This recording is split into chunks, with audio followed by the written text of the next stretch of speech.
कि जब मोदी जी क्या बोल रहे थे कि वो हमारे ही बच्चे हैं, आखिर बच्चे से गलती हो ही जाती है।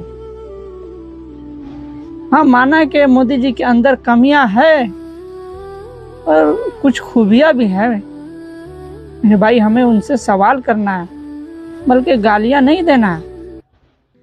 आपको सवाल नहीं करने आता है तो आप गाली भी मत दीजिए।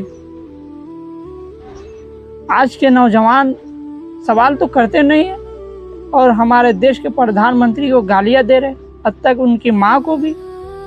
कहाँ जा रहे हो भाई, किनके बातों में आ रहे हो? ये बहुत गलत बात है। जरा सोचिए, आपको माँ को गाली देगा तो कैसा होगा?